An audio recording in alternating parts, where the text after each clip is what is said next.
Assalamualaikum warahmatullahi wabarakatuh. Bismillah, alhamdulillah, wassalatu wassalamu ala rasulillah Muhammad ibn Abdillah wa ala alihi wa sahbihi wa man tabi'ahu wa wala wa la hawla wa la quwwata illa billah, amma ba'du. Subhanaka la ilma lana illa ma 'allamtana innaka antal alimul hakim. Rabbi shrah li sadri wa yassir li amri wahlul 'uqdatam min lisani yafqahu qawli, amma ba'du. Para hadirin wal hadirat yang kami muliakan, syukur hadirat Allah, di siang ini kita bisa bertemu kembali untuk melanjutkan kajian kita kemarin, yang mana pembahasan kita kemarin sudah mencapai tentang perkara-perkara yang mewajibkan mandi. Ya, sedikit sekedar mengingatkan kembali bahwasanya mandi ada memiliki 5 hukum. Terkadang wajib, ya, apabila punya hadas besar, atau sunnah seperti mandi ingin sholat Jumat, sholat Id, ya, gerhana, yang juga sunnah. Kemudian makruh apabila berendam ketika sedang puasa. Ya. Yang keempat, mubah, boleh, ya, tidak bernilai pahala seperti mandi yang kita sehari-hari. Akan tetapi perkara mubah ini kalau kita niatkan ibadah jadi berpahala. Ya, misalnya kita mandi tiap hari pagi dan sore, kan nggak ada pahalanya nih. Tapi kalau kita niatkan ketika mandi, ya Allah, saya niat dengan mandi saya ini untuk membuat tubuh saya segar biar ibadahnya semangat. Nah, ya, atau saya niat mandi ini untuk menyenangkan orang lain supaya nggak kena bau badan saya, ya, pahala. Ya, saya niat mandi untuk menjaga kesehatan tubuh saya yang Allah berikan, niat pahala, ya, berpahala jadinya. Jadi perkara-perkara mubah ini kalau kita pinter niatin sebagai ibadah akan bernilai pahala, gitu ya. Yang kelima, hukumnya haram. Kapan haram? Apabila orang perempuan masih haid kemudian niat mandi junub, niat mandi besar, ini haram dan tidak sah. Adapun yang kedua haram tak bisa adalah mandi dengan menggunakan air yang digosok atau air curian. Ini haram tapi mandinya sah, gitu ya. Ini 5 hukum mandi. Adapun kemarin saya ralat mandi dengan air zam-zam ini gak apa-apa, mubah, bukan khilaful aula tapi mubah. Yang berhukum khilaful aula kurang baik kalau cekok dengan air zam-zam. Ya, ini hukumnya khilaful aula, kurang baik, gitu ya. Nah, kemarin juga sudah kita bahas masalah perkara-perkara yang mewajibkan mandi ada 6. Yang 3 ada pada laki dan perempuan, yang 3 khusus pada perempuan saja, gitu kan ya. Yang ada pada laki dan perempuan, yang pertama kemarin apabila memasukkan atau dimasukkan, ya, hasyafah, helm atau kepala kemaluan, ya, yang masih hidup, ya. Apabila yang masuk ini masih hidup, ya. Kemudian atau seukuran kepala kemaluan kalau putus atau nggak ada kepala kemaluannya, ya. Kemana ke kemaluan, baik depan atau belakang, kemaluan depan atau belakang.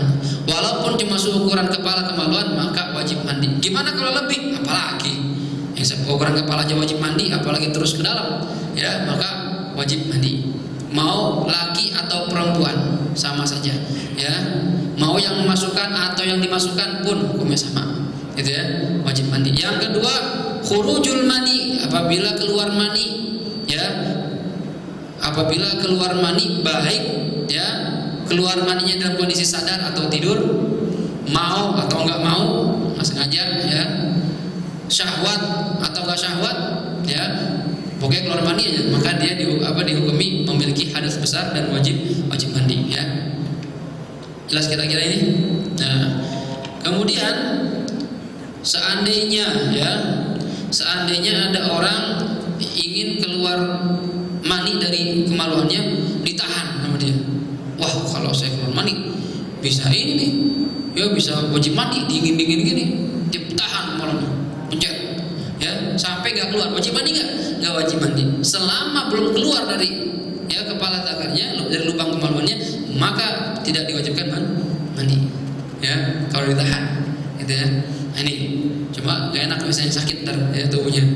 Nah, ini kemudian apa tanda-tanda mani yang mewajibkan mandi? Di sini sebutin nih, ya. Di antara tanda-tanda mani yang mewajibkan mandi ini ada 3. Jadi kalau salah satu ada dari tanda-tanda ini, maka itu adalah mani yang mewajibkan mandi. Yang pertama at-taladzuz bi khuruji, merasa lezat ketika keluar. Nah, yang pernah ya, yang sudah balik ini atau sudah balik semua nih, bolak-balik kali segala macam ya. Kalau keluar mani biasanya merasa lezat, enak, plong. Nah, ini namanya mani ya. Beda sama kencing. Kencing plong aja tapi tidak lezat gitu. Ya, tapi kalau mani ini dirasakan nikmatnya di sekujur tubuh.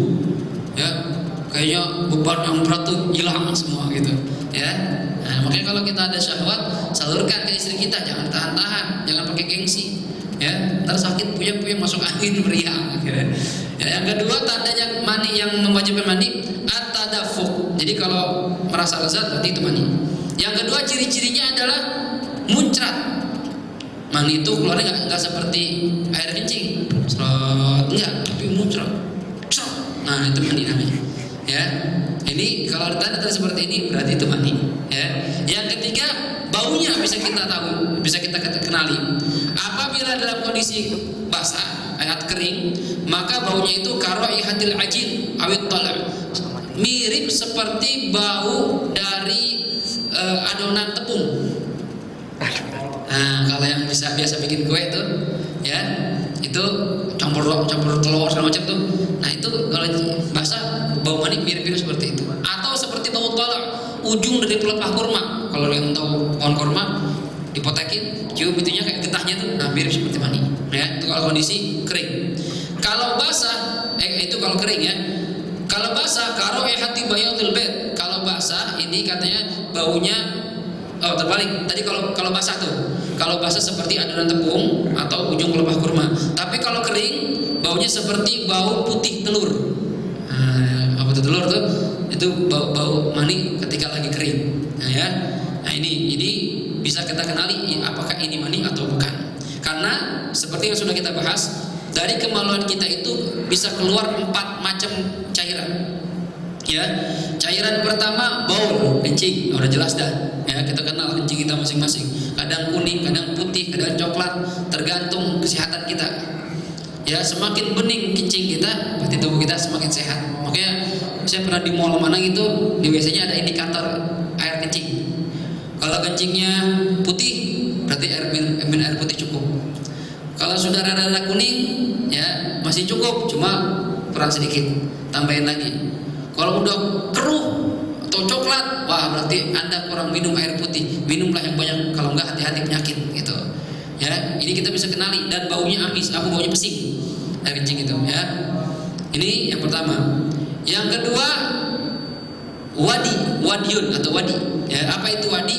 Wadi ini adalah cairan yang keluar ketika kita mengangkat beban berat biasanya. Ya, angkat barbel nggak biasa. Ya, angkat pindah-pindahan rumah, angkat kardus. Saking beratnya keluarlah wadi ini, hukumnya juga najis sama seperti kencing. Ya. Yang ketiga, madhi atau madhi. Apa itu madhi? Madhi ini adalah cairan yang keluar ketika kita syahwat, tapi keluarnya tanpa syahwat, setelah syahwatnya selesai. Ya. Jadi ini biasanya keluar ketika kita melihat sesuatu yang membuat syahwat kita memuncak, nonton film, ya, atau misalnya lihat cewek cakep pakai bikini, akhirnya kita tegang nih, ya, ereksi. Habis itu ceweknya lewat, ya dia pergi lagi, lemas lagi kita, keluar cairan. Ini namanya mati, hukumnya pun najis. Atau dia keluar ketika kita ingin melakukan hubungan senggama, bersetubuh sama istri misalnya nih, itu sebelum keluar mani biasanya keluar cairan mati. Fungsinya apa sih? Sebagai bahasa motor pelumas, pelicin. Ya, karena kalau kering ini sakit, gitu ya, bahaya, menyakitkan. Makanya subhanallah, Allah ciptakan semua itu ada faedahnya. Ya, Anda keluar mati dulu. Nah, ya, setelah licin, baru nanti setelah bersenggama biasanya keluar mani. Nah, ini 3 cairan: baul, wadi, mati. Ini semua najis. Yang keempat, mani. Cirinya bagaimana? Tadi itu ciri-cirinya tuh, ya. Keluarnya biasanya dengan disertai rasa lezat, ya. Kemudian keluarnya muncrat. Baunya bisa kita kenali, kalau basah seperti adonan tepung, kalau kering seperti putih telur, gitu ya. Ada masalah. Seandainya kita ragu bangun tidur, kita ngelihat celana kita basah, ya, basah atau udah nyeplak karena tidur kelamaan, ya, kering, keburu kering. Pas bangun, waduh, ini apa nih? Ya, apa ini mani atau madhi atau baul? Ya, kita bingung. Ya, gimana hukumnya tuh? Di sini dijawab. Idza syakka halil kharij maniyun am madhyun, famal hukmu? Apabila orang ragu apakah yang keluar ini berupa mani atau madhi, apa hukumnya? Nah, ya takhayyar, hukumnya silahkan dia memilih. Kalau seandainya dicium-cium masih ragu, kok baunya nggak kayak bau mani, cuma kok ini misalnya, ya kan, kita ya harus yakin nih saya wajib mandi apa cuma wajib nyuci celana nih, gitu kan? Dicium nggak pesing, tapi ini kayak bukan mani tapi apa mani, ragu kita nih. Apa hukumnya? Ya takhayyar, silahkan Anda memilih. Kalau tanda-tanda tadi nggak jelas, kecuali jelas tandanya, oh tadi saya mimpi ini nanti mani, keluarnya enak, ya, mencerat atau baunya ketara. Ini enggak ketara, meragukan. Disebut madhi mungkin, disebut mani juga mungkin, gitu ya. Maka hukumnya silakan Anda memilih sendiri, tentukan sendiri. Fa in syaa ja'alahu maniyan, ya. Kalau dia memilih, kalau gitu saya tentukan ini mani dah, misalnya nih, ya, hukumnya mani. Apa hukum kalau Anda menentukan bahwa itu mani? Fa yajibu 'alaihi al-ghuslu wa in maka dia wajib untuk mandi. Nah, berarti Anda menentukan Anda memiliki hadas besar, gitu ya. Dan celananya berarti dihukumi suci karena yang keluar mandi, karena hukum mandi suci. Boleh Anda langsung pakai sholat setelah mandi, tapi jorok, cuci, masa udah nyeplak bentuk begitu, ada pulaunya, nanti pakai lagi, cuci dulu, ya, cuci biar bersih. Ini kalau Anda tentukan dia sebagai mani. Akan tetapi wa in syaa ja'alahu madyan, ya, fayantaqidu wudu'uhu wa yajibu ghuslu ma asabahu minhu. Kalau Anda menentukan bahwa itu adalah madhi, ini kayak madhi nih, najis nih, ya, maka kalau Anda tentukan itu sebagai madhi yang hukumnya najis, maka Anda tidak wajib mandi karena Anda cuma memiliki hadas kecil saja. Kalau Anda menentukan Anda hadas kecil, berarti wudu Anda batal, ya, dan celana Anda najis, maka wajib dibasuh celananya karena hukumnya najis. Jelas kira-kira nih? Ya, oke ya. Nah, yang afdal bagaimana? Dikatakan wal afdal an yajma'a bainahuma fa yaghtasil wa yaghsilu ma asabahu minhu. Yang bagus itu Anda, ya, menentukan bahwa itu mani, Anda mandi, kemudian celananya cuci. Nah, itu lebih bagus. Ya, jadi yakin jelas bahwa itu suci semuanya. Jelas kira-kira ya? Ya. Kemudian yang kemarin yang ketiga yang ada pada laki dan perempuan adalah al-maut, kematian. Ini mati ada pada laki dan perempuan, bukan dimandikan bukan karena jenazahnya najis, bukan. Karena ikramun lil mayyit, sebagai memuliakan mayit. Ya, karena dia akan bertemu Allah, ya, walaupun rohnya, ya, akan tapi tubuhnya kita bersihkan juga, gitu ya. Ini yang wajib siapa yang wajib mandi? Ya, yang wajib mandi yang mending, yang masih hidup wajib mandiin. Ya, bukan mayitnya suruh mandi sendiri, ya, nggak bisa, ya. Ini tiga perkara yang ada yang mewajibkan seseorang mandi, yang ada pada laki dan perempuan. Yang kedua, yang mewajibkan mandi hanya ada pada wanita saja, ya. Yang pertama al-haidu, haid ini mewajibkan perempuan mandi. Kapan wajib mandinya? Fa yajibu 'alaiha al-ghuslu ba'da inqita'i damil haid. Maka dia wajib mandi, mengangkat hadas besar, ya, setelah haidnya berhenti. Nah, ingat nih, ini syaratnya nih. Setelah haidnya berhenti baru dia boleh mandi. Mandi wajib maksudnya, ya. Kalau mandi sehari-hari juga nggak masalah. Cuma kalau Anda ingin mandi hadas besar, maka disyaratkan harus setelah haidnya berhenti dulu. Kalau belum berhenti, Anda niat mandi hadas besar, maka hukumnya haram karena Anda main-main dengan ibadah dan tidak sah. Jelas? Dibilang istri kita, kalau belum selesai haid, jangan niat mandi junub atau mandi hadas besar, nggak boleh, kecuali sudah selesai. Ya. Yang keempat, yang kedua, yang ada pada perempuan, an-nifas. Nifas ini adalah darah yang keluar setelah melahirkan. Kalau haid, darah, makanya dalam pengertian fikih itu damun jibillatun yakhruju, ya, min aqsa rahimil mar'ah. Arti haid itu adalah darah watak perempuan. Jadi ini darah ini cuma khusus pada perempuan doang, kita nggak ada. Ya, ini keluar dari bagian ujung rahim perempuan. Jadi menurut Quran rahim itu dia punya seperti pelembungan, seperti balon rahim itu. Ujungnya itu ada mulutnya. Nah, yang namanya head dia keluar dari bagian paling dalam. Yang mana pembentukan head ini sebenarnya, ya, perempuan itu kan memproduksi sel telur. Kalau kita kan memproduksi sperma, gitu ya. Nah, sel telur ini harusnya dia dibuahi oleh sperma bagi yang sudah nikah misalnya, ya. Kalau ada sperma yang membuahi sel telur ini, maka ya kan kalau diibaratkan kita belajar biologi itu, sperma itu kan satu tetesnya itu berisi berjuta-juta sel sperma, satu tetes tuh. Yang itu kita kadang cocok berapa miliar ya sel sperma itu, dan dia ketika masuk ke kemaluan wanita akan berenang-renang ke rahim perempuan. Ya berenang gaya katak ya segala macam berenang-renang. Ngapain berenang di sono? Ya bukan jalan-jalan, dia mencari sel telur. Itu sperma yang jutaan miliar itu mencari sel telur. Ketika ketemu sel telur, ya maka yang lainnya tidak bisa lagi masuk ke sel telur itu. Jadi yang tadi miliar tuh rebutan, kayak cewek satu nih, itu 100 rebutan cewek. Ketika dapat cewek satu, ya udah dapat punya gua, gitu ya ibaratnya. Nah, kalau seandainya sel sperma itu masuk ke sel telur berbarengan, maka terjadilah yang namanya kembar. Misalnya bareng, ya, dua sel sperma yang membuahi, maka terjadi anak kembar 2. Kalau 3 bareng, maka anaknya kembar 3. Kalau 4 dan seterusnya. Ya, begitu sudah ada sperma yang membuahi sel telur, maka mulut rahim akan mengunci, tutup, gitu. Jadi nggak ada lagi sperma yang bisa masuk. Makanya nggak mungkin, ya, satu perempuan bapaknya 2. Nggak mungkin spermanya 1 2 kok, dia 2. Misalnya, naudzubillah perempuan diperkosa. Berkosa nggak cuma 1 orang, 5 orang, naudzubillah. Yang pertama ya. Nah, ini akan bisa diketahui ini anaknya siapa, bisa ketahuan ntar. Kapan? Karena ada DNA-nya sekarang kan bisa kelihatan. Ini bisa kelihatan dari mana? Karena nggak mungkin ya akan tertukar DNA seseorang karena berasal dari sel sperma salah seorang dari mereka itu.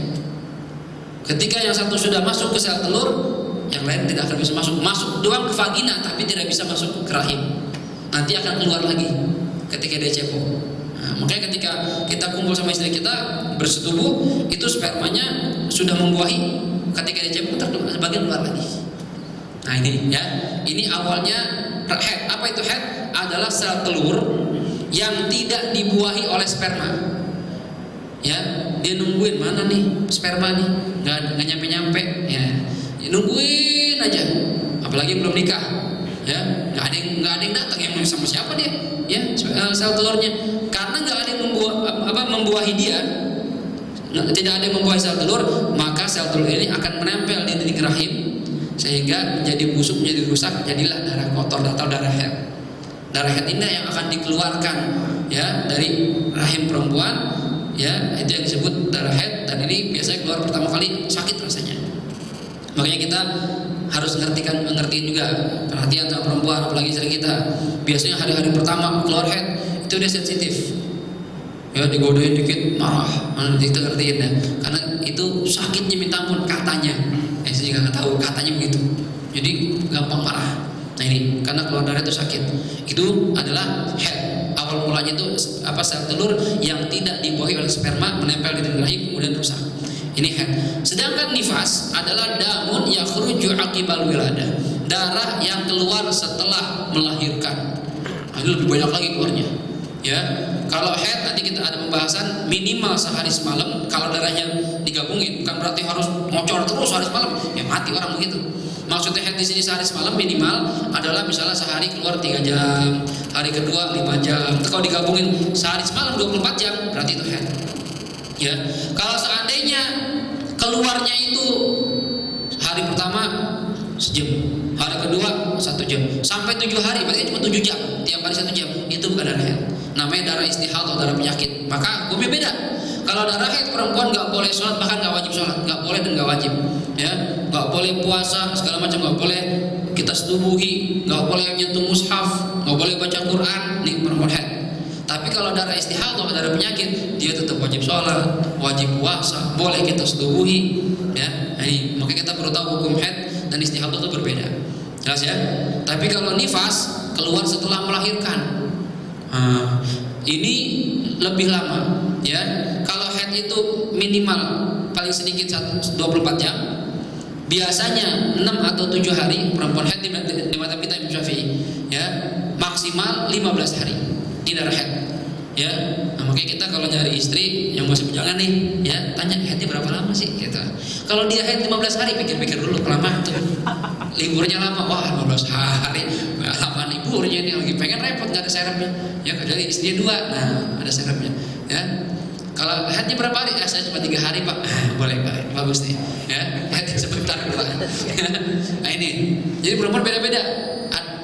Paling sedikit sehari semalam, biasanya 6 atau 7 hari, maksimal 15 hari. Kalau lebih dari 15 hari, berarti hukumnya istihadah. Nanti pembahasannya beda, ya.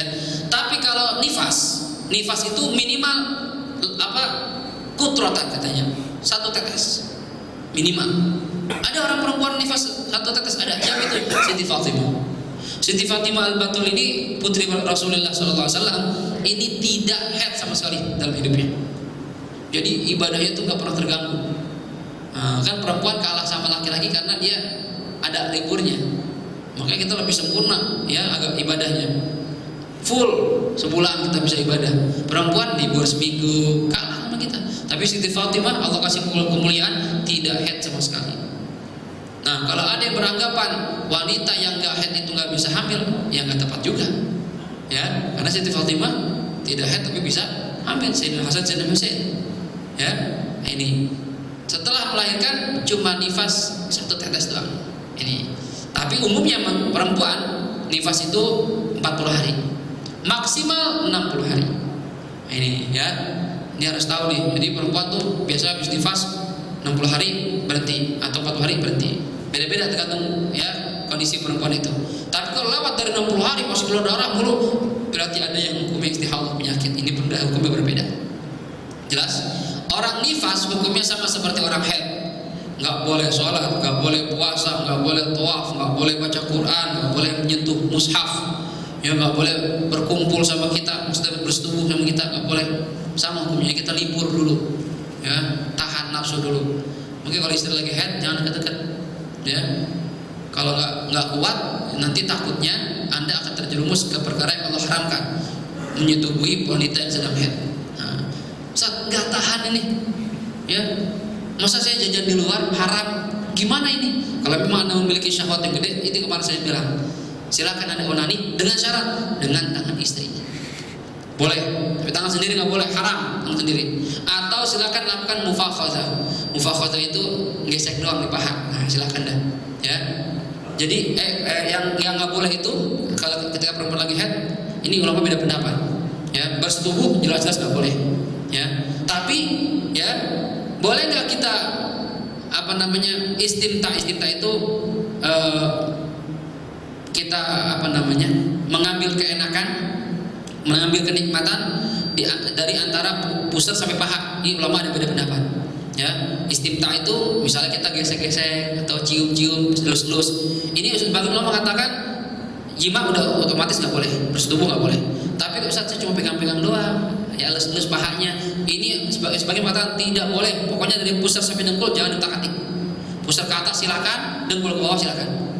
Mengelus-elus betis masih boleh, lagi haid nih, ya, atau perutnya atau dadanya masih boleh. Di sebagian mengatakan seperti itu, ya. Tapi kalau pusar sampai paha jangan diutak-atik. Ada yang berpendapat yang nggak boleh adalah cuma bersetubuh. Adapun yang bagian lain selain bersetubuh itu masih boleh, ya, mau cium-cium, pelus-pelus, di mana saja boleh, tapi setubuh nggak boleh. Nah, cuma kita, ya, kalau mengerti syahwat kita sangat kuat, janganlah terrepot terjadinya, ya. Lebih aman kita, ya, puasa.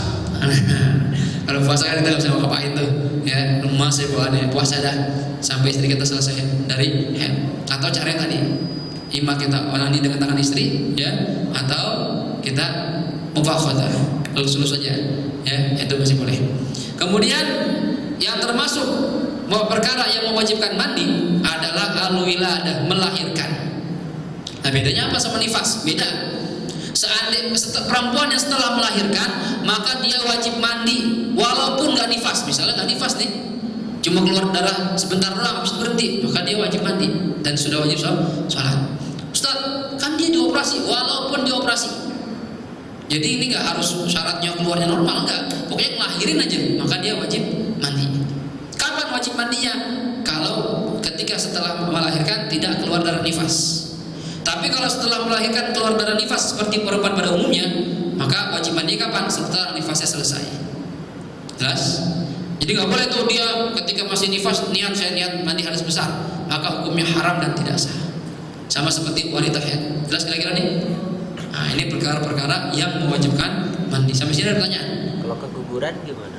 Keguguran, ya.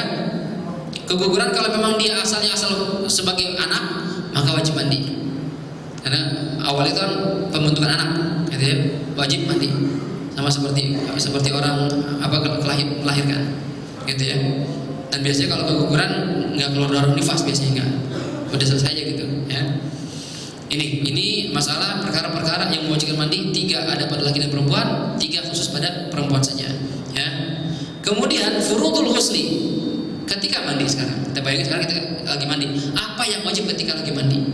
Yang wajib ketika lagi mandi cuma 2. Yang pertama an-niyah, ya, harus niat. Orang mandi jugur sampai ya habis air semua basah, tapi nggak niat mandi junub, nggak sah mandinya. Basah Ustaz, iya walaupun basah nggak ada niatnya, maka tidak dikatakan mandi besar, mandi wajib atau mandi sunnah. Ya, jadi niat itu penting, ya. Kapan niatnya? Awwalul ghusli, ketika basuhan pertama kalau bisa. Jadi nanti ada sunnah-sunnahnya gimana tata caranya. Cuma ketika mandi usahakan, ya, misalnya kita guyur pala nih, langsung niat tuh, ya, nawaitu ghusla hadatsil akbar atau nawaitu ghusla junubi lillahi ta'ala gitu. Atau nawaitu ghusla wajib, saya niat mandi wajib, saya niat mandi junub, saya niat mandi untuk mengangkat hadas besar, wajib niat. Sekali doang. Setelah itu ketika basuh badan setelah wajib enggak usah niat lagi. Jelas? Ya, sama seperti wudu ketika basuh muka wajib niat, selanjutnya udah selesai. Ya, lanjutin, nggak usah pakai niat lagi. Kemudian di sini ada permasalahan masalah niat. Ya, niat paham kan ya? Gampang kan? Nggak harus bahasa Arab, bahasa Indonesia boleh. Ustaz, saya nggak bisa bahasa Jawa, bahasa Jawa boleh. Ya, bahasa Sunda, bahasa Padang, apa aja boleh. Yang penting Anda paham dengan yang Anda niatin. Ya. Kemudian ada masalah di sini. Idza ijtama'a alaihi ghuslan, ya, wajiban fa aktsar. Kalau seseorang memiliki perkara yang mewajibkan mandi lebih dari 1. Contoh seperti apa? Dia jima, bersetubuh, kan berarti memasukkan kemaluan, wajib mandi kan? Wajib mandi. Setelah bersetubuh keluar mani, ya wajar, namanya bersetubuh kan biasanya keluar mani. 2 berarti kan dia, ya, memasukkan kemaluan, kemudian keluar mani, ya. Kemudian habis keluar mani mati. Misalnya nikah berarti itu, Masya Allah, ya, udah masukin kemaluan, keluar mandi, habis itu mati, saking enaknya mati dia, ya. Nah, ini berarti ada 3 kewajiban. Perkara yang mewajibkan mandi ada 3. Apakah cukup dengan 1 mandi saja? Nah ini, fahal takfi anhuma niyatun wahidah. Cukup nggak dengan 1 niat selesai semuanya? Jawabannya na'am, takfi niyatun wahidah. Cukup 1 niat aja, niat mengangkat hadas besar. Jelas ini? Ya, atau niat mandi wajib itu. Begitu juga dalam mandi sunnah. Misalnya, ya, contoh mau sholat id, misalnya kan sunnah mandi nih, mau sholat id. Kebetulan juga hari Jumat, sekalian mandi hari Jumat 2. Kebetulan juga hari itu ada gerhana matahari, 3 berarti nih, 3 sunnah mandi. Ya, bagaimana hukumnya? Bolehkah kita niatin 1 doang? Ya, cukup dengan satu niat. Ya, kalau bisa diperinci, saya niat mandi untuk sholat id dan hari Jumat, ya, hadir hari sholat Jumat dan sholat gerhana, itu diniatin. Ya, jadi cukup, gak perlu mandi sholat id selesai keringin, mandi gerhana selesai keringin, mandi lah, ya, itu masuk angin terjadinya. Cukup 1 niat, 1 mandi saja, tapi niatnya disebutin untuk apa segala macam, gitu ya, itu boleh. Ini masalah yang pertama, ya. Jadi harus niat. Masalah kedua, Idza ijtama ghuslu fardin wa ghuslu sunnah, fa hal takfi niyatu ahadihima. Nah, kalau berkumpul tadi kan berkumpul antara fardu dengan fardu. Ya. Keluar penyebabnya banyak. Memasukkan kemaluan, keluar mani, mati misalnya. Penyebabnya 3, cukup 1 mandi. Tapi kalau seandainya 2 mandi tapi yang 1 fardu 1 sunnah. Contoh ya, kita hari Jumat sebelum Jumatan kita kumpul sama istri. Ya. Memang ada anjurannya. Ya, hari Jumat atau malam Jumat jangan lepas kalau bisa. Seminggu sekali ya. Apalagi kekuatan baru, sehari 7 kali, sehari 5 kali. Sampai pegel itu ya. Jadi kalau dia punya anak udah kedua, itu intensitas agak kurang. Biasanya sehari sekali, ya 2 hari sekali. Tapi 2 lagi 3 hari sekali. 2 lagi seminggu sekali. Malam Jumat atau hari Jumat jangan lepas ya, kalau bisa. Ya. Ini ada hadis khusus kata Rasulullah ya, man ghassala waqtasala. Orang yang mandi dan mewajibkan orang lain mandi. Berarti kan kita gara-gara kapan orang kita mewajibkan orang lain mandi? Istri kita wajib mandi gara-gara kumpul sama kita. Ya. Kemudian dia wabutakara pergi ke masjid pagi-pagi, wa masya jalan. Ya, itu fadilahnya kalau misalnya awal waktu Allah kasih dia seperti ibadah korban seperti onta segala macam. Kemudian jam kedua seperti sapi, jam berikutnya seperti kambing, jam berikutnya seperti dujah ayam, ya seperti telur. Nah, kita biasanya dapat telur apa dapat apa nih? Ya, hitung aja dari mulai subuh sampai Jumatan kita datang jam berapa tuh? Ya, orang-orang dulu, orang-orang soleh, ya para aulia, para orang-orang solehin, itu beliau untuk mereka subuh itu Jumatan nih. Sebelum berangkat subuh udah niat mandi sholat Jumat, mandi sunnah.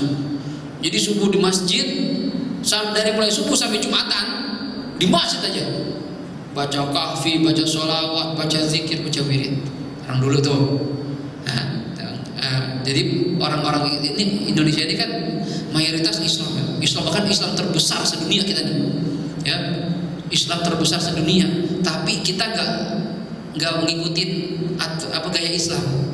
Di negara-negara Arab itu libur Kamis Jumat. Tapi kita seperti orang-orang Nasrani liburnya Sabtu Minggu. Nah, ini repotnya.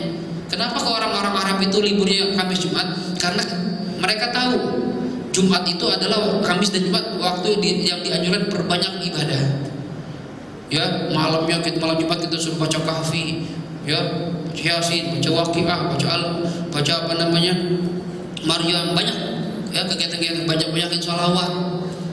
Belum lagi ntar Jumatnya dari mulai pagi banyak wirid-wirid yang dianjurkan dibaca oleh baginda Rasulullah SAW. Ini kan hari kerja semua kalau kita. Ya, kalau kita begitu tiap Jumat kita bolos jadinya. Nah, ini karena negara kita nggak aturannya nggak seperti aturan orang-orang Arab ya, yang Islami itu. Ya udah sebisa mungkin kita usahakan ya, kalau misalnya lagi libur Jumat coba ada sekali-sekali Jumat berangkat pagi. Ini berangkat Jumatan nunggu komat dulu. Belum komat, tahan dulu. Di warung ini merokok. Astagfirullah ya. Ada kan begitu kan? Ya, nunggu azan.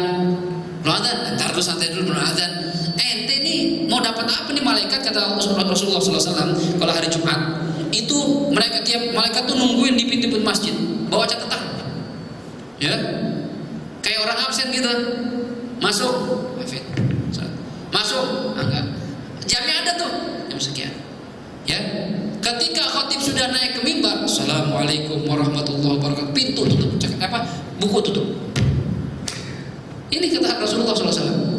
Artinya orang yang datang setelah khatib naik, catatan kagak ada. Di buku malaikat. Dia telat. Bapak mana Pak? Hadir. Mana catatan kagak ada nih? Wah, datang telat ya. Enggak tahu ntar tuh. Kayak orang absen datang telat. Datang juga telat. Nanti kita mau masuk yang mana ini? Ya, awal-awal dapat pahala seperti korban onta. Kita korbannya dapatnya telur mulu, telur busuk lagi ya. Udah terakhir baru datang. Ya, coba deh biasain Jumat ya. Makanya saya pernah kadang ditanya, Pak, kita nih jam kerja kita baru selesai istirahat jam 12. Minta izin. Bahkan kalau ada bosnya nggak boleh sholat Jumat. Udah pernah saya punya teman begitu, ya. Tugasnya di Singapura, nggak boleh sholat Jumat. Nanya gimana? Berhenti aja.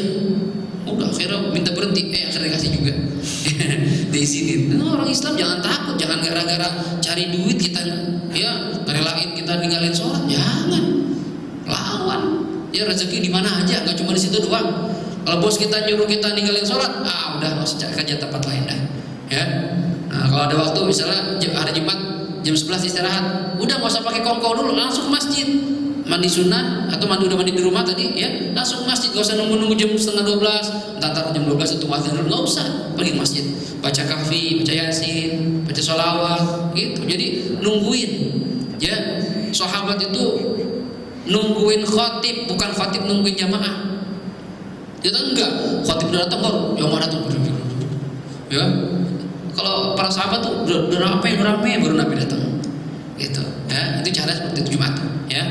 Nah ini kalau seandainya berkumpul antara mandi junub dengan mandi sunnah Jumat, hari Jumat ya, bagaimana niatnya? Cukup nggak dengan satu niat, dengan satu mandi? Tidak cukup kalau tidak diniatkan. Artinya begini, kalau kita niatnya dua, saya niat mandi wajib dan mandi sunnah untuk sholat Jumat, maka hasol dua-duanya, artinya cukup mandi sekali. Tapi kalau misalnya mandi pertama niatnya begini, saya niat mandi junub, mandi wajib, nah selesai mandi, Jumatan ya, gimana niat? Kalau tadi tidak diniatkan, maka sunnah mandi lagi, karena berbeda hukumnya. Jelas? Ya, kalau antara fardu dengan sunnah boleh nggak digabungin? Boleh kalau niat dua-duanya. Cuma kalau niatnya cuma satu, maka kalau Anda ingin mendapatkan pahala yang satu lagi, harus mengulangi mandi lagi. Paham nih? Ya, nih yang pertama niat. Yang kedua, fardunya mandi ta'mimul badan bil ma', harus meratakan air ke seluruh tubuh tanpa kecuali. Ya, yang di sela-sela rambut, kalau rambut dibotak sih gampang, rambut tebal, ya, itu siramin tuh, ya. Kemudian di sini diperhatikan juga wa yata'ahad al-mawadhi' allati yukhsha 'adamu wusulil ma' ilaiha. Perhatikan anggota tubuh, bagian tubuh yang dikhawatirkan tidak sampai air ke situ. Seperti apa? Kal ibtain, seperti dua ketek. Kan dia ada lipet-lipetannya. Diangkat. Makanya anaknya pakai, yang sekarang pakai shower. Atau ente mandi di kolam renang gitu. Wah, ya. Kemudian wa ma'atiful ya batni, lipatan perut. Ya, kalau orang gendut ya, lipatan-lipatannya diperhatiin tuh. Kadang suka karena saking gendutnya bagian lipat sini enggak kena air, diangkat dikit gitu ya, diangkat. Ya. Wal udhunain, telinga. Kan dia lipat-lipat nih. Airnya masuknya sini ya, atau disemprot jadi masuk semua tuh. Yakin ya, biar yakin begitu. Wa ma bainal fakhidain, bagian yang ada di antara kedua paha. Apa kita nih? Selangkangan. Ya, selangkangan tuh lagi yang selangkang hitam ya, digosok-gosok. Saya pernah ke dokter kulit, katanya orang Indonesia itu rata-rata selangkangannya disebut selangkangan hitam. Jadi selangkangan bagian hitam gitu. Tahu nggak, pernah dibersihin kali ya. Ini perhatiin tuh, air harus nyampe semuanya ya. Kemudian wa ma baina ilyatain, di antara ya dua pantat kita, belahan pantat itu perhatiin. Kemudian di bawah apa nih, dengkul, di sini ya, pokoknya yang ada lipatan-lipatan diperhatikan supaya air yakin masuk ke situ ya. Dan juga tidak boleh ada yang menghalangi, misalnya ada cat, bersihin dulu catnya, hilangin ya. Ada cat, ada segala macam tinta yang tebal, hilangin dulu baru kita mandi ya. Dan kira-kira begitu juga wajib membasuh kotoran atau bagian tubuh yang ada di bawah kulfah atau aklaf. Apa itu aklaf atau kulfah? Kulit yang menutupi kepala zakar. Nah, kalau yang belum sunat. Makanya kenapa kok mazhab kita yang Syafi'i ya, bahkan di rata-rata semua mazhab itu laki-laki wajib sunat. Perempuan mazhab kita wajib sunat. Mazhab lain ada yang tidak mewajibkan. Tapi mazhab kita baik laki atau perempuan wajib sunat. Kenapa kok laki-laki wajib sunat? Karena begini, kalau kita kencing dan kita belum sunat, maka akan tersisa najis yang tertutupi oleh kulit yang menutupi kepala kemaluan kita. Dan itu tidak bisa dibasuh kecuali kita buka kulitnya, siram. Ya kan susah, sakit. Nah, makanya diwajibkanlah untuk sunat. Itu salah satu hikmahnya. Ya, walaupun itu syariat, tapi salah satu hikmahnya begitu. Karena kalau kita tidak sunat, berarti kita cebok tidak bersih, masih ada najis di bawah kulit itu, kita sholat, berarti kita otomatis kita sholat membawa najis, maka sholatnya tidak sah. Jelas kira-kira nih? Makanya yang laki-laki yang belum sunat deh, ya buru-buru sekali aja, nggak usah 2 kali, ya kalau 2 kali habis ntar, gitu ya. Nah ini, jadi kenapa kok hikmahnya kita laki-laki wajib sunat? Karena itu, karena supaya tidak ada najis yang tersisa di kemaluan kita, sehingga wudu kita tidak sah. Nah, ya. Kalau seandainya itu yang masih hidup, ya masih hidup wajib mandi, ya. Sekarang gini, kita masih hidup nih, junub, belum sunat, ya. Gimana hukumnya? Maka wajib tuh, kalau bisa ente buka, ya kulitin buka, bersihin, wajib. Kalau seandainya nggak bisa, aduh sakit pak, gak kuat, sakit banget kalau digituin, ya sunat, nggak ada yang bisa nyunatin, ya harus saya pergi kampung sebelah dulu jauh, ya sedangkan saya wajib sholat, maka gimana? Maka tetap wajib sholat. Sholatnya seperti orang faqidut tahurain, orang yang tidak memiliki alat bersuci. Ente sholat aja dulu, ya sholat, kemudian nanti setelah sunat ente mandi, ente wudu, maka ente ulangin sholat yang tadi. Itu makanya mendingan kita sebelum balik sunat ya jangan nunggu udah balik lagi keras alot, ya kalau masih kecil ya lebih enak. Orang bahkan disyaratkan itu 7 hari setelah kelahiran. Orang-orang Arab itu 7 hari setelah kelahiran, hari lahir nggak dihitung. Misalnya lahir hari Senin, berarti hitungnya Selasa, Rabu, Kamis, Jumat, Sabtu, Minggu, Senin sunat. Kalau dia tubuhnya bisa menahan rasa sakitnya, ya kalau nggak bisa ya nanti kalau sudah gede, ya. Nah, kita beda-beda orang-orang kita, ada yang 4 tahun, 6 tahun, 7 tahun, nah itu. Yang penting sunat lah sebelum balik, lebih enak begitu, ya. Ini kalau masih hidup. Kalau udah meninggal gimana? Udah meninggal belum sunat. Sedangkan mandi itu sahnya kalau semuanya mengenai anggota tubuh dan tidak ada najis di atas anggota tubuh kita. Sedangkan itu kulupnya kan susah, ya. Dikatakan sini ulama ada 2 pendapat. Yang pertama mandiin dulu, ini kalau ada mayit belum sunat nih orang Islam, mandiin dulu yang bisa, kemudian langsung dikafanin, tidak boleh disolatin. Nggak boleh sholatin, pendapat pertama. Kenapa nggak boleh sholatin? Karena sahnya sholat itu kalau mandi sudah sempurna, sedangkan dia mandi belum sempurna. Gimana bisa sempurna? Ya, masa kita gunting, kita potong, kita sunatin lagi udah meninggal, haram, nggak boleh. Nyakitin mayit itu nggak boleh. Ya mentang-mentang udah meninggal, udah mandiin pakai air comberan aja, nggak boleh. Atau pakai air panas, walaupun udah meninggal nggak boleh, haram. Inzal lil mayit haram. Ya, kita kadang semua mayit sembarangan aja. Ya, saya waktu belajar di Hadramaut tuh belajar mandiin mayit tuh, perhatiin bersihin kukunya kita, mayit beneran nih, bersihin kukunya. Ya ketika ini perutnya ditekan-tekan keluar kotorannya, dipasang buhur biar wangi gitu. Di tempat mandi tempat terbuka. Kadang kita di kampung kita itu orang yang ngeliatin semua. Ini nggak boleh. Yang boleh ngeliat itu yang bertugas mandiin dan ahli waris doang. Ini kadang tangga ikut ngeliat. Ya kan namanya membuka aib walaupun udah meninggal. Ya kayak kita lagi mandi liatin orang enak kayak kita. Kan jengah gitu ya, malu. Ngapain sih liatin gua gitu kan? Ini orang banyak pada nonton. Jangan, nggak boleh begitu ya. Dari tempat tertutup gitu ya, yang nggak bisa dilihat orang. Jadi ada pada pentar di bab wasul jenazah itu ada pembahasan. Nah, kalau pendapat pertama mandiin kemudian langsung kuburin, kafanin kuburin. Cuma ini kesian. Orang akan timbul penghinaan sama mayit itu. Ini nggak disunati. Nah, ada pendapat kedua gimana? Pendapat kedua mandikan yang bisa. Kemudian untuk mengganti yang ada di dalam kulit kulfanya ini, kulupnya itu, maka ditayamumin. Tayamumin di muka sama di tangan, baru dikafanin, sholat silakan. Nah, ini pendapat kedua lebih aman, lebih enak kita pakai karena untuk menjaga kehormatan mayit tadi, gitu ya. Ini fardunya wudu cuma 2, niat dan meratakan air ke seluruh tubuh. Perhatiin kalau kuku-kukunya kotor, panjang, ya kita kan dianjurkan memotong kuku, ya tiap Jumat kalau bisa, ya tiap Jumat atau kalau nggak bisa Jumat Senin, Kemis, waktu-waktu yang disunahkan memotong kuku, ya. Kemudian dianjurkan mencabut bulu ketiak. Nih, mencabut bulu ketiak kalau laki sunah cabut, jangan dipioros sampai gondrong, dikuncir. Bulu ketek buat apa? Ya, sunah cabut-cabutin. Kemudian sunah dicukur kalau bulu ketiak. Bulu kemaluan dicabut, apa terbalik ya? Sakit apa? Iya, memang sakit. Oh ya, kalau laki ya kalau laki bulu kemaluan dicukur, bulu kemaluannya ketiak cabut, ini kalau laki. Kalau perempuan kan perempuan bulu kemaluannya itu dicabut, ya, bulu ketiaknya dicukur. Cuma kalau dicabut ini sakit, maka boleh diganti dengan cukur.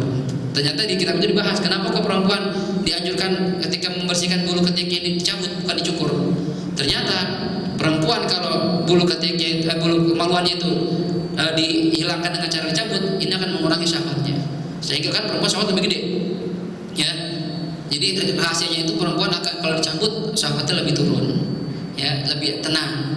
Jadi dia lebih bisa mengontrol syahwatnya. Cuma kalau dicabut biasanya dikering cukur, maka akan meningkatkan syahwat. Udah gede, syahwat tuh gede. Nah, cuma kalau Anda ingin membuat istri Anda lebih syahwat, ya silakan cukur. Biar syahwat tuh gede. Kita kan enak jadinya, gitu ya. Nah ini adalah cara mandikan mayit, mandiin aja yang belum sunat, kemudian kita yang mumin langsung disunatkan. Ya, ini ada pada fardu-fardunya niat dan meratakan air seluruh tubuh. Insyaallah pertemuan berikutnya adalah apa sunnah-sunnah ketika sedang mandi. Nah, ini yang kita bahas ya. Cukup kira-kira ya. Yang satu dengan suratul Fatihah. Mohon pada Allah Subhanahu wa taala semoga ilmu yang kita bahas di siang hari ini bisa kita fahami, bisa kita amalkan dalam ibadah mandi kita, baik mandi wajib atau mandi sunnah, dan mudah-mudahan menambah benarnya ibadah kita di mata Allah Subhanahu wa taala, menambah cinta kita kepada syariat Nabi Muhammad SAW, dan mudah-mudahan kita mohon, kita doakan orang tua kita yang sudah meninggal dunia, bapak ibu kita, kakek nenek kita, guru-guru kita, leluhur kita, saudara kita, teman tetangga, dan orang-orang pernah berjasa pada kita, orang-orang pernah kita zalimi. Mudah-mudahan mereka di alam barzakhnya diampuni segala kesalahannya.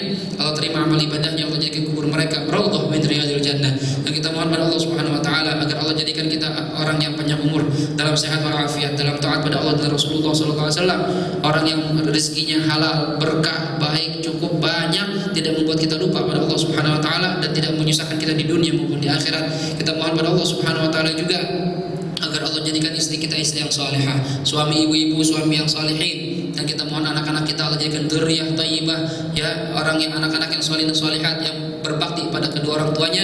Dan kita mohon pada Allah segala hajat kita dikabul, baik hajat dunia maupun akhirat. Yang terakhir kita mohon pada Allah agar mati kita dalam husnul khatimah. Ala hadhihi niyyah wa likulli niyatin salihah wa ila hadratin Nabi Muhammad sallallahu alaihi wa alihi wasallam. Al-Fatihah. A'udzu billahi minasyaitonir rajim. Bismillahirrahmanirrahim. Alhamdulillahirabbil alamin arrahmanir rahim maliki yaumiddin. Iyyaka na'budu wa iyyaka nasta'in. Ihdinas siratal mustaqim. Siratal ladzina an'amta 'alaihim ghairil maghdubi 'alaihim waladdallin. Amin. Astaghfirullahalazim. Astaghfirullahalazim. Astaghfirullahalazim. Bismillahirrahmanirrahim. Alhamdulillahirabbil alamin. Allahumma shalli wa sallim wa barik ala sayyidina Muhammadin wa ala ali sayyidina Muhammad. Allahumma ij'al jam'ana hadza jam'an marhuma wa tafarruqana min ba'dihi tafarruqan ma'suma wa la taj'alna wa la fina wa la ma'ana shaqiyan wa la mahruma. Allahumma ij'alna minal ladzina yastami'una al-qawla fayattabi'una ahsana. Allahumma ahsin 'aqibatana fil umuri kulliha wa ajirna min khizyid dunya wa 'adzabil akhirah. Rabbana atina fid dunya hasanah wa fil akhirati hasanatan wa qina 'adzaban nar. Wa sallallahu ala sayyidina Muhammad wa ala alihi wa sahbihi wasallam. Walhamdulillahirabbil alamin wal 'afwu minkum. Assalamualaikum warahmatullahi wabarakatuh.